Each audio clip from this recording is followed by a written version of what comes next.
नई नई शादी के बाद पूजा अपने दिल में ढेरों सपने लेकर अपने ससुराल आती है, लेकिन उसे क्या पता था कि जिस आदमी को उसने अपना सब कुछ माना है वही शादी की पहली ही रात उसके साथ ऐसी हैवानियत करेगा जिसे सोचकर किसी की भी रूह कांप जाए। कहानी की शुरुआत में हमें कमलेश नाम की एक औरत दिखाई जाती है जो इस घर की बड़ी बहू है। कमलेश एक जिम्मेदार हाउसवाइफ है जो पूरे परिवार का ध्यान रखती है। उसकी एक बेटी है जिसका नाम है पिंकी। जब वह बाहर खेल रही होती है तभी वह देखती है कि उसके चाचा यानी अरुण को कुछ लोग बुरी तरह से मार रहे हैं। अरुण खुद को बचाने की बहुत कोशिश कर रहा होता है, लेकिन गुंडे ज्यादा होने की वजह से वह कुछ नहीं कर पाता। ये देखकर पिंकी घबराकर तुरंत घर के अंदर भागती है और अपनी माँ को बताती है कि चाचू को कुछ लोग बाहर मार रहे हैं। ये सुनते ही कमलेश बिना एक पल गंवाए बाहर दौड़ पड़ती है। अपने देवर को इस हालत में देखकर उसकी आंखों में गुस्सा भर जाता है। वह बिना अपनी जान की परवाह किए गुंडों पर टूट पड़ती है और उन्हें बुरी तरह पीटना शुरू कर देती है। देखते ही देखते पूरा माहौल हंगामे में बदल जाता है, लेकिन उसी समय यहाँ पर इनके बाबूजी आ जाते हैं जो इन्हें देख लेते हैं। बाबूजी का नाम था शिव कुमार भ्रमर। वह कमलेश को डांटते हैं और उससे कहते हैं कि कम से कम पता तो कर लेना चाहिए कि गलती किसकी है। लेकिन कमलेश, जो अपने देवर को सगे बेटे से भी ज्यादा प्यार करती थी, पूरे अंधे विश्वास के साथ सीना तान कर कहती है कि बाबूजी, मेरा अरुण कभी कोई गलत काम कर ही नहीं सकता। अब कहानी कुछ महीने आगे बढ़ती है। ये लोग अरुण के लिए लड़की देखने जा रहे हैं। रास्ते में सास पूछती है, क्या लगता है लड़की कैसी निकलेगी? वो कहती है, अगर भजन कीर्तन वाली निकली तो आज ही शगुन दे देंगे। दूसरी तरफ हमें उस लड़की की झलक दिखाई जाती है जिसका नाम पूजा है, जिसे यह लोग देखने जा रहे थे। पूजा कोई दबी सहमी लड़की नहीं थी, बल्कि उसने इंग्लिश लिटरेचर में बीए किया हुआ था और वह खुले विचारों वाली एक मॉडर्न लड़की थी। जब अरुण का परिवार पूजा के घर पहुंचता है तो बातचीत के दौरान वह पुराने रिवाज के हिसाब से पूजा से कहते हैं कि बेटा, कोई गाना गाकर सुनाओ। अब पूजा कोई भजन नहीं बल्कि सबके सामने एक इंग्लिश सॉन्ग गाकर सुना देती है। यह देखकर कमलेश को बिल्कुल भी अच्छा नहीं लगता है। उसे लगता है कि यह लड़कियों के घर के लायक नहीं है। यहाँ तक कि वह पूजा को देख के उससे यह भी कह देती है कि तुम अपने ब्लाउज को इतना ही छोटा पहनती हो क्या? उसका साफ कहने का यह मतलब था कि लड़की में वह गुण नहीं है जो एक बहू के अंदर होना चाहिए। लेकिन अरुण को लड़की बहुत पसंद आ गई थी, इसलिए वह अपने भाभी के पीछे पड़ गया था। जैसे तैसे गिड़गिड़ा करके वह अपनी भाभी को मना लेता है। जब रिश्ता पक्का हो जाता है तो चट मंगनी पट ब्याह की रस्म धूमधाम से रिंग सेरेमनी हो जाती है। पूजा की उंगली में अरुण के नाम की अंगूठी लग जाती है। कुछ दिनों बाद कमलेश और उसकी सास ऑन्टो से कहीं जा रही होती है। रास्ते में एक बड़ा जाम लगा हुआ देखती है। कमलेश ऑन्टो से बाहर निकलकर देखती है कि सड़क पर बहुत सारे लोग हाथ में बोर्ड लेकर नारेबाजी और जुलूस निकाल रहे हैं। कमलेश भी उस रैली में चली जाती है। तभी कमलेश भीड़ में खड़ी सोना नाम की एक लड़की से पूछती है कि ये किस चीज का रैली है। सोना बताती है कि हम लोग एलजीबीटी कम्युनिटी के लिए लड़ रहे हैं, यानी वह लोग जिनकी सेक्सुअल पसंद आम समाज से थोड़ी अलग होती है। कमलेश जाकर अपनी सास को यह बात बताती है, लेकिन तभी उन दोनों की नजर जुलूस में नारेबाजी कर रही एक लड़की पर पड़ती है। वह लड़की कोई और नहीं बल्कि अरुण की होने वाली बीवी पूजा होती है। अपनी होने वाली संस्कारी बहू को सड़कों पर ऐसे जुलूस निकालते देखकर कमलेश के होश उड़ जाते हैं। कमलेश गुस्से से पागल होकर सीधा पूजा के पास जाती है और उसे घर पर ले आती है और उसे पकड़कर पूछती है कि क्या तू भी लेस्बियन है? पूजा बहुत ही शांति से जवाब देती है, नहीं, मैं लेस्बियन नहीं हूँ, लेकिन मैं उनके इंसानी हकों के लिए लड़ रही हूँ। कमलेश का गुस्सा सातवें आसमान पर पहुंच जाता है। वह पूजा को बुरी तरह डांटते हुए कहती है कि तू हमारे खानदान की बहू बनने वाली है, तुझे सड़कों पर यह तमाशा करना शोभा नहीं देता। अभी जाकर अपनी सास से माफी मांग और यहाँ से चुपचाप घर चल। लेकिन पूजा एक आजाद सोच वाली लड़की थी। वह कमलेश की आंखों में आंखें डालकर कहती है कि भाभी, आप उन औरतों में से हो जिनका पूरा जीवन घर की रसोई से शुरू होता है और उसी रसोई में खत्म हो जाता है। आपको तो पता ही नहीं है बाहरी दुनिया में क्या चल रहा है, क्योंकि आप लोग न्यूज़पेपर भी सीधे पन्ने से नहीं बल्कि उल्टे पन्ने से पढ़ना शुरू करते हो। मैंने कोई गुनाह नहीं किया है, इसलिए मैं किसी से माफी नहीं मांगूंगी। यह करारा जवाब सुनकर कमलेश का ईगो हर्ट हो जाता है। वह गुस्से में आग बबूला होकर पूजा के हाथ से सगाई की अंगूठी खींचकर उतार लेती है और सरेआम इस रिश्ते को तोड़कर वहां से चली जाती है। वह पूजा से कहती है कि तुम्हें माफी मांगना होगा और घर के कायदे कानून में रहना होगा। अब यह बात जब कमलेश के घर वालों को पता चलता है तो वह कमलेश पर ही भड़क जाते हैं। कमलेश का पति, जिसका नाम था विनय, वो कमलेश से कहता है कि तुम्हें जाकर के सब कुछ ठीक करना होगा। ये कोई बड़ी बात नहीं थी, लेकिन कमलेश कहती है कि चाहे ऊपर से भगवान भगवान क्यों ना आ जाए, मैं उससे माफी नहीं मांगूंगी। फिर भी अपने देवर के सामने वह पिघल जाती है। भाभी भाभी बोल करके वह अपनी भाभी को मना लेता है। कुछ समय के बाद पूजा खुद से इनके घर पर आती है। कमलेश सामने से जाकर के उससे माफी मांगती है और उसे यह भी बताती है कि उसे गलत और सही का ज्यादा नॉलेज नहीं है और बाहर जो कुछ भी हो रहा है उस चीज के बारे में उसे तो वैसे भी कुछ नहीं पता है। वह शुरू से घर में रह के घर वालों की सेवा कराई है, बस एक घर को संभालने के अलावा उसे और ज्यादा कुछ नहीं आता। इसके बाद जब ही उससे रैली के लिए माफी मांगती है। इस मामले के बाद दोनों परिवार फिर से एक हो जाते हैं। इस बार शादी फिक्स करके शादी की तैयारी होने लगती है। जिस दिन शादी हो रही थी उस दिन पूजा को काफी तेज बुखार था और उसे चक्कर भी आ रहे थे। उसकी दोस्त सोना जो रैलियों में उसके साथ प्रोटेस्ट कर रही थी, वह पूजा को दवा खिलाती है। मांग में सिंदूर और 7 फेरे लेने के बाद शादी पूरी होती है। शादी की रस्में पूरी होने के बाद आती है वह रात जिसे हर नई नवेली दुल्हन अपनी जिंदगी की सबसे खूबसूरत रात मानती है, सुहाग रात। अरुण कमरे में आता है और कुछ इधर उधर की औपचारिक बातों के बाद वह पूजा के करीब आने लगता है। पूजा जो दर्द और बुखार से टूट रही थी, बहुत ही स्पष्ट शब्दों में अरुण से कहती है कि मेरी तबीयत बहुत ज्यादा खराब है, मुझे तेज बुखार है और पूरा शरीर दर्द से टूट रहा है, प्लीज आज हम कुछ भी नहीं करेंगे। लेकिन अरुण पर जैसे हवस और पति होने के गुरूर का भूत सवार था। उसने पूजा की एक न सुनी। पूजा के लगातार मिन्नतें करने, रोने और मना करने के बावजूद अरुण ने अपनी मर्दानगी के अंधे नशे में उसके साथ जबरदस्ती। नई दुल्हन के वह सुनहरे सपने उसी बिस्तर पर बुरी तरह कुचल दिए गए। सुबह की किरणें कमरे में आई, लेकिन पूजा की दुनिया में हमेशा के लिए अंधेरा छा चुका था। वह दर्द और सदमे से कराहते हुए बस रोए जा रही थी। अरुण उसे चुप कराने की कोशिश करता है, मानो कोई बहुत मामूली बात हुई हो। वह बड़े हक से कहता है कि अरे मैं तुम्हारा पति हूँ, यह तो मेरा हक है, शादी के बाद तो ये सब होता ही है। ये सुनकर पूजा के अंदर का दर्द एक चीख बनकर फूट पड़ता है। वह बिलखते हुए अरुण की आंखों में देखती है और कहती है कि हक तूने मेरा किया है। एक शब्द सुनकर अरुण सन्न रह जाता है, लेकिन अपनी घिनौनी हरकत पर शर्मिंदा होने के बजाय उसकी मर्दानगी को चोट लग जाती है। वह गुस्से से आग अबोला होकर कहता है कि अगर तुझे लगता है कि मैंने कुछ गलत किया है तो बाहर जाकर सब कुछ चिल्ला चिल्ला कर बता दो। ये कहकर वह निर्दयता से पूजा को कमरे से बाहर निकाल देता है। पूजा रोती बिलखती अपने बिखरे हुए कपड़ों में कमरे के बाहर आती है। वह चाहती तो पूरे घर को जगा सकती थी, लेकिन तभी उसे कमला और घर की बाकी औरतों की बातचीत सुनाई देती है। कमले कह रही होती है कि औरतें बम फटने से उतना नहीं डरती जितना घर में तमाशा होने से डरती हैं। ये लाइन पूजा के दिमाग में किसी हथौड़े की तरह लगती है। उसे तुरंत समझ आ जाता है कि जिस समाज और परिवार में वह खड़ी है, वहाँ अगर उसने अपना मुंह खोला तो उसे न्याय नहीं मिलेगा, बल्कि इस घर में उसी की इज्जत का सरेआम तमाशा बन जाएगा। समाज और बदनामी के इसी खौफ से हार कर एक जीती जागती हक के लिए लड़ने वाली लड़की अपने आंसू पीते हुए खामोशी से वापस उसी घुटन भरे कमरे में लौट जाती है। उसके मासूम दिल में कहीं न कहीं यह उम्मीद बची थी कि शायद अरुण को अपनी हैवानियत का एहसास हुआ होगा, शायद वह अपनी गलती मानेगा और उससे माफी मांगेगा।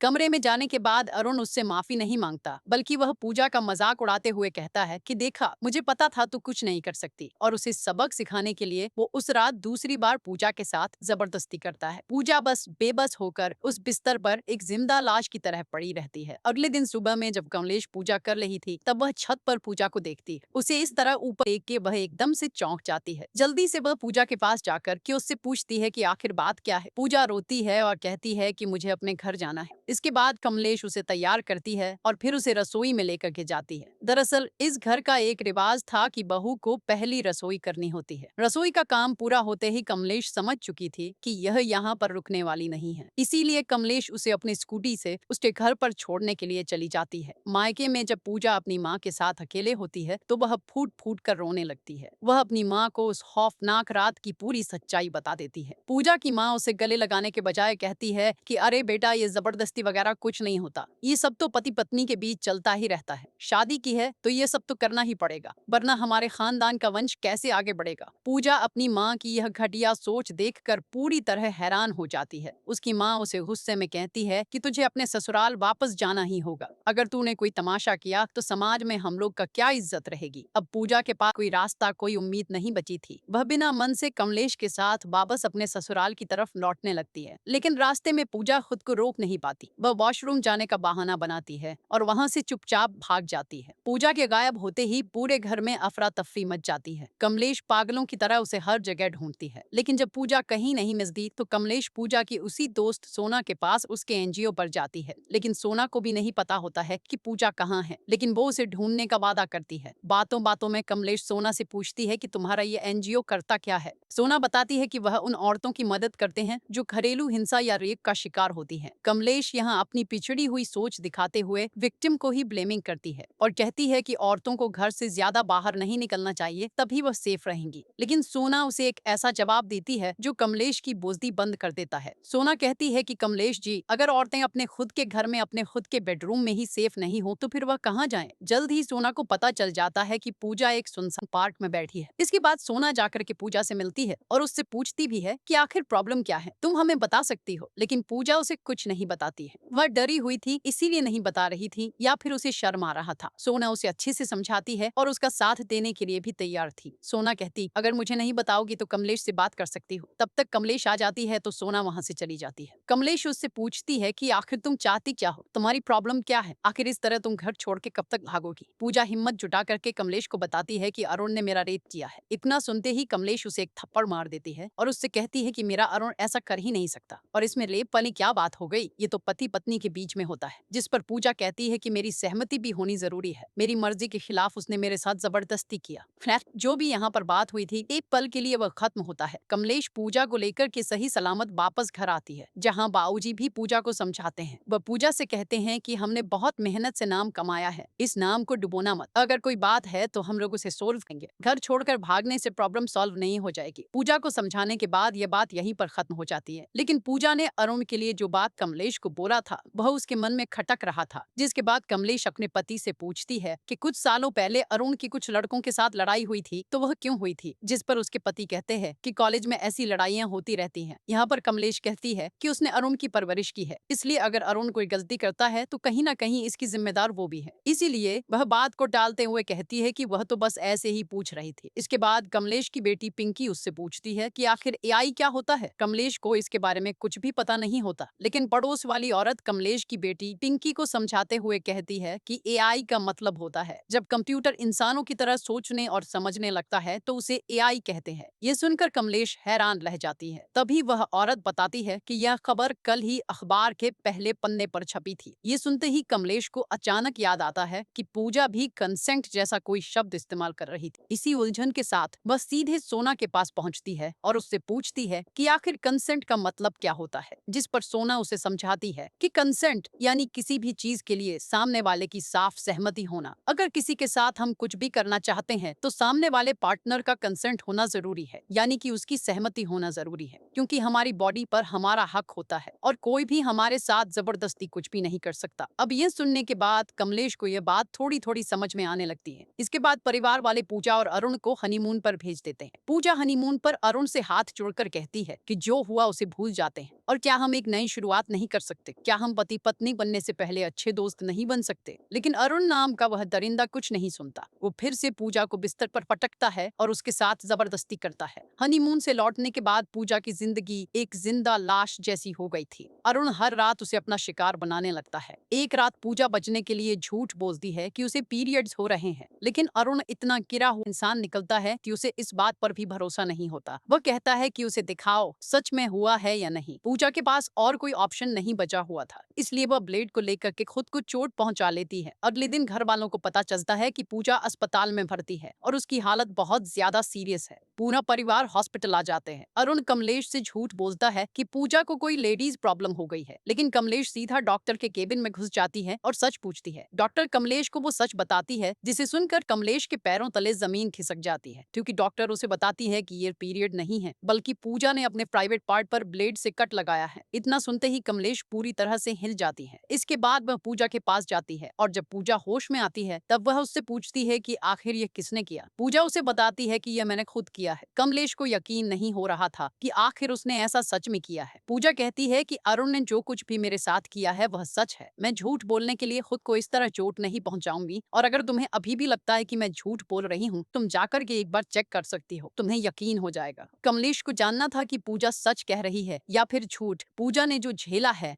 उसे समझने के लिए कमलेश खुद वैसा दर्द महसूस करना चाहती है। वह ब्लेड उठाकर खुद को चोट पहुंचाने की कोशिश करती है, लेकिन उसकी हिम्मत नहीं होती। यह करना इतना आसान भी नहीं था। कोई झूठ बोलने के लिए खुद को इस तरह चोट नहीं पहुंचा सकता। कमलेश को एहसास हो चुका था कि कहीं ना कहीं अरुण की गलती है। वह जाकर के पूजा से मिलती है और उससे कहती है कि इस चीज में जिनका जिनका हाथ था उन सबको सजा मिलेगी, या फिर वह मैं भी क्यों ना हूँ। कुछ समय के बाद जब अस्पताल में अरुण आता है, तब वह अपनी वाइफ के बारे में पूछता है, जहाँ उसे मालूम चलता है कि उसकी वाइफ को डिस्चार्ज करके घर भेज दिया गया है। इसके बाद वह जाकर के डॉक्टर से मिलता है। वह डॉक्टर से पूछता है कि वह अपनी बीवी के साथ कितने दिन बाद रिलेशनशिप बना सकता है। अभी के लिए डॉक्टर को पता नहीं था कि वह किसकी बात कर रहा है, लेकिन जब डॉक्टर को मालूम चलता है कि यह पूजा का पति है, तब वह उस पर भड़क जाती है। वह उसे डांटते हुए कहती है कि उसी की वजह से उसकी बीवी खुद को नुकसान पहुंचाया और उसे अभी भी सिर्फ रिलेशनशिप बनने की पड़ी है। फिर गार्ड बुलाकर उसे वहां से बाहर निकलवा देती है। अरुण ये सब सुनकर घबरा जाता है। उसे एहसास होता है कि उसकी वजह से पूजा अपनी जान भी दे सकती थी। डर के मारे वह घर की तरफ भागता है। दूसरी तरफ कमलेश पूजा को लेकर घर वापस आ जाती है। वे चाहती तो सीधे थाने जा सकती थी, लेकिन कमलेश ऐसा नहीं करती। वह पूजा से कहती है कि पहले पिताजी से बात करेंगे, वही कोई सही फैसला लेंगे। जरूरत पड़ी तो पुलिस बुलाकर अरुण को जेल भिजवा देंगे। कुछ समय बाद जब अरुण घर पहुंचता है तो उसे पता चलता है कि घर में मुंह दिखाई की रस्म चल रही है। इसी वजह से उसे पूजा से मिलने नहीं दिया जाता। तभी कमलेश उससे कहती है कि उसने जो किया है उसकी सजा उसे जरूर मिलेगी और वह जेल जाएगा। अरुण अपनी सफाई में कहता है कि वह तो मेरी पत्नी है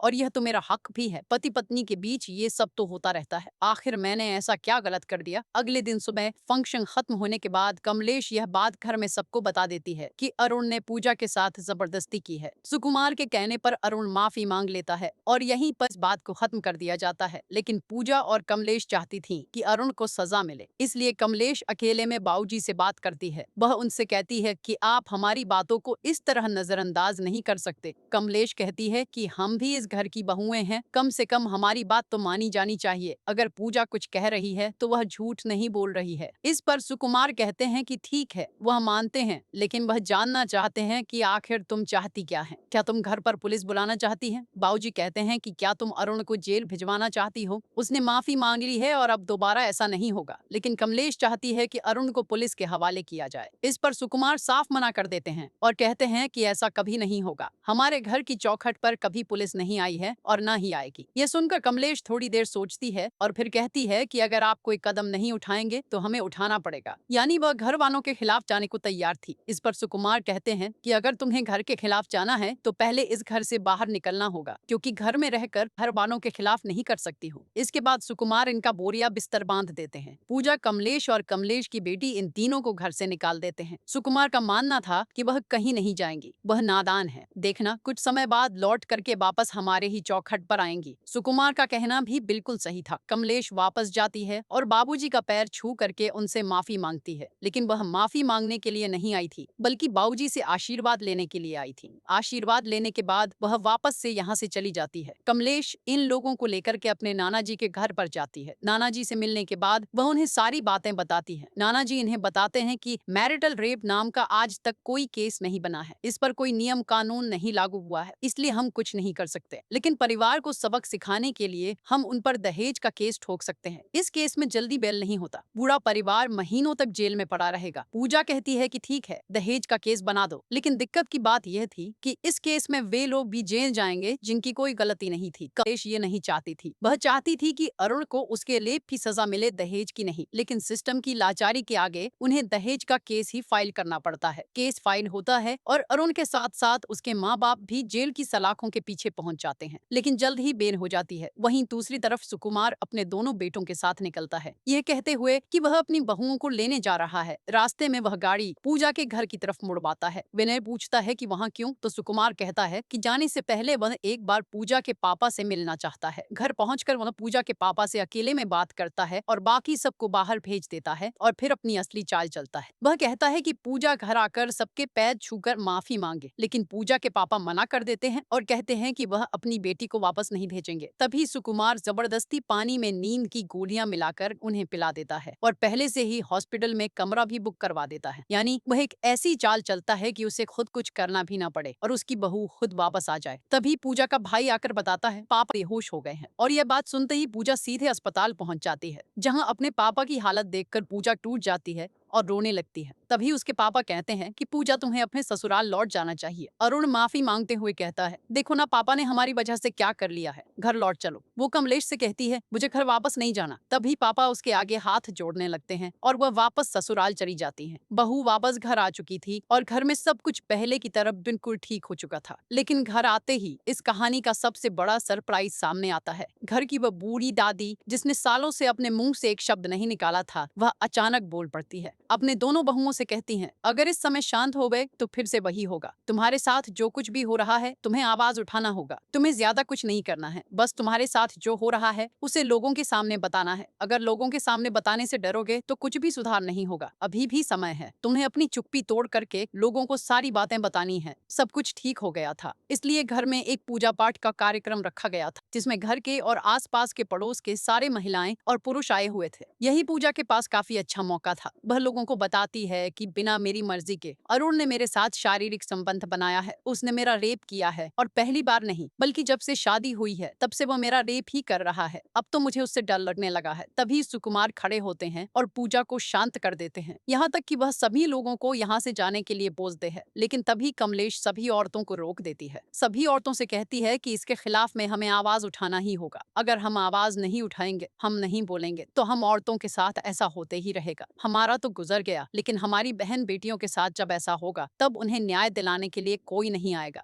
उसी समय अरुण सामने से आकर कि पूजा को यहाँ से चलने के लिए बोलता है। पूजा पीछे हटती है, तब वह उसे थप्पड़ भी मारने की कोशिश करता है, लेकिन कमलेश उसे रोक देती है। इसके बाद कमलेश ही उसे थप्पड़ मारती है। अब कमलेश अरुण से कहती है कि इन सब का फैसला सिर्फ कोर्ट में ही नहीं होगा बल्कि परिवार और समाज भी करेगा। और वह वही फैसला सुनाती है कि आज से अरुण के सारे हक खत्म और उसे पूजा के पैर छूकर माफी मांगनी होगी। कमलेश अरुण की आंखों में आंखें डालकर उसका बहिष्कार करते हुए कहती है कि आज के बाद इस घर की कोई भी औरत तुझसे कोई रिश्ता नहीं रखेगी। तू किसी भी पूजा में किसी भी रस्म में शामिल नहीं होगा। यहाँ तक कि जब मेरी बेटी पिंकी की शादी होगी तो तू उसकी डोली को कंधा भी नहीं देगा। आज तेरे उस बाप के अलावा तेरे साथ कोई खड़ा नहीं है। इसका मतलब है कि तू एक दरिंदा है। पूरे परिवार और समाज से खुद को कटा हुआ देखकर अरुण का सारा गुरूर टूट जाता है और वह फूट फूट कर रोने लगता है। पूजा के पैरों में गिरकर गिड़गिड़ाता है कि मुझे माफ कर दो, मैं आगे से कभी ऐसा नहीं करूंगा, मैं बदल जाऊंगा। लेकिन पूजा अब वह बेबस लड़की नहीं थी। वह अपने पैर पीछे खींचती है और कहती है कि सिर्फ सॉरी बोलने से शरीर और जिस्म पर लगे जख्म नहीं भरते। आज तू माफी मांग रहा है, कल फिर से वही करेगा। मुझे पता है कि आज हमारे देश में मैरिटल रेप को लेकर कोई सख्त कानून नहीं है, लेकिन याद रखना जिस दिन इस देश में वो कानून लागू होगा सबसे पहला केस तेरे खिलाफ ही करूंगी और मैं उम्र भर उस दिन का इंतजार करूंगी। और यह कहानी यहीं पर खत्म होती है।